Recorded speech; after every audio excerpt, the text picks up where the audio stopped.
ओम श्री परमात्मने नमः. ज्ञानदेवांचा आत्मसंवाद.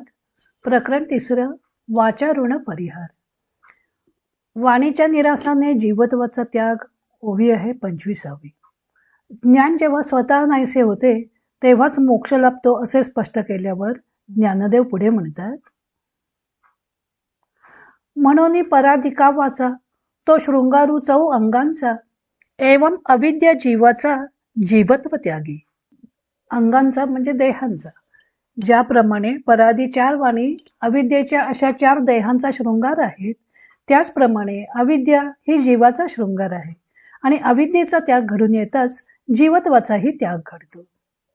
स्वामी स्वरूपानंद याचं अभंग रूपांतर करताना म्हणतात, म्हणून या स्थूल सूक्ष्माधिक 4 देह जे साचार जीवात्म्याचे, तया देहांसीच 4 ही या वाणी भूषणे होऊनी भूष भीती.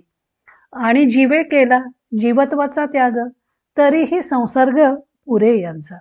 अहम ब्रह्मबोधे जीवत्वाचा नाश, तरी राहे लेश अविद्येचा. आत्मस्वरूपावर महाकारण, कारण, सूक्ष्म व स्थूल अशा 4 देहांचं आवरण आहे. या 4ही देहांची स्वतःची वाणी आहे. परा, पश्यंती, मध्यमा व वैखरी या 4 वाणी या 4 आवरणांवर अधिष्ठित आहेत.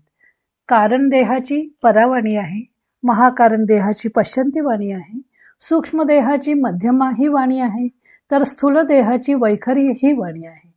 या 4 वाणींच्या सहाय्याने त्या त्या देहाचे कार्य चालत असते.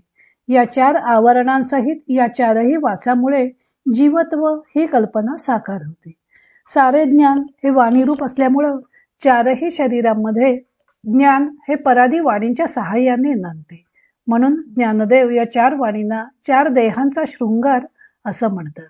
या 4ही वाणी जोपर्यंत जीवाला जीवोहम असं ज्ञान करून देत असतात, तोपर्यंत जीवाला स्वतःच्या परमात्मा स्वरूपाचा बोध होत नाही. जे असते ते अन्यथा ज्ञान असते. जीवत्व हीच अविद्या आहे. अविद्येला ते जीवत्वाचा शृंगार म्हणतात. जेव्हा सद्गुरूंच्या उपदेशाने म्हणा वा शास्त्राभ्यासाने म्हणा, साधक साधनेने जीवोहम या पायरीवरून सोहम या पायरीवर पोचतो, त्यावेळी याच वाणी त्याला यथार्थबोध करून देण्यास कारणीभूत होतात.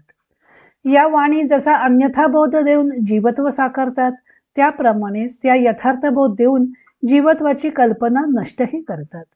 जीवात्मेला अज्ञानामुळे स्वस्वरूपाचं जे विस्मरण झालेलं होतं, त्या अज्ञानाचा नाश करून त्याला स्वरूप ज्ञानाची जाणीव करून देतात. त्यामुळे त्या वाणींचे जीवात्म्यावर उपकारांचे ओझे असते. त्यांनी दिलेल्या ज्ञानाचा जेव्हा पूर्णतः उपयोग होईल, तेव्हाच त्या उपकारांचे चीज होईल. या 4 वाचा 4 देहांसह जीवत्व निर्माण करतात. त्यामुळे या 4ही वाचांचा जेव्हा निराश होतो, तेव्हा 4ही शरीरांचा म्हणजेच जीवत्वाचाही त्याग होतो. म्हणून पराधी वाचा जो शृंगारू 4ही अंगांचा असं म्हणून ज्ञानदेवाने या ओवीत 4 वाणींना 4 देहांचा शृंगार मानलं आहे. या वाणी या देहांना अलंकृत करतात किंवा साहित्यात शृंगार हा नवरसातील एक रस मानलेला आहे व तो स्त्री पुरुषांच्या प्रणयातून उत्पन्न होतो.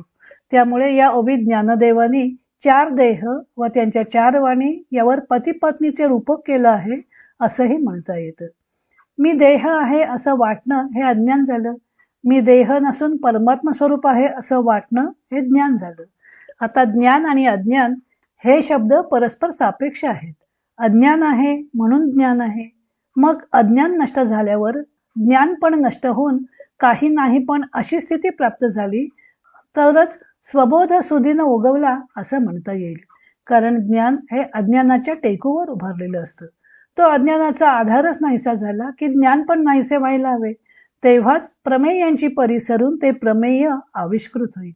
तेव्हा असे ज्ञानही जेव्हा नाहीसे होते तेव्हा खरा मोक्षलाभ होतो. पण प्रत्यक्षात काय होतं? अज्ञानाला नाहीसं करून निर्माण झालेले ज्ञान सोहमपणाने मिरवते. ते जोपर्यंत नाश पावत नाही तोपर्यंत काही नाहीपणाची स्थिती अथवा परमात्मा स्वरूप होता येणार नाही आणि तोपर्यंत या वाणींच्या ऋणातून मुक्त होता येणार नाही. हा यथार्थ बोध झाल्यावर 4ही वाणींचा निराश होतो. त्याबरोबर 4ही शरीरांच्या आवरणांचा त्याग होतो. त्यामुळे अविद्यायुक्त जीवत्वाचाही त्याग होतो. परंतु तरीही या चारही वाणींचा पूर्णपणे नाश होत नाही, तर त्या अहम ब्रह्म या रूपाने राहत असल्यामुळं अविद्येचा लेश हा राहतोच. मी ब्रह्मस्वरूप आहे या ज्ञानाचं स्फुरण राहतेच, असे स्वामींनी स्पष्ट केलं आहे. हा अविद्येचा लेश कसा राहतो ते ज्ञानदेव पुढे दृष्टांताने स्पष्ट करत आहेत. तो भाग आपण उद्या पाहू. इतर अनेक ग्रंथांचा आधार घेऊन ज्ञानदेवांच्या अमृतानुभव या ग्रंथाचं लेखन व वाचन सौ मनीषा अभ्यंकर मिरज यांनी केलं आहे. हरिओम तत्सत.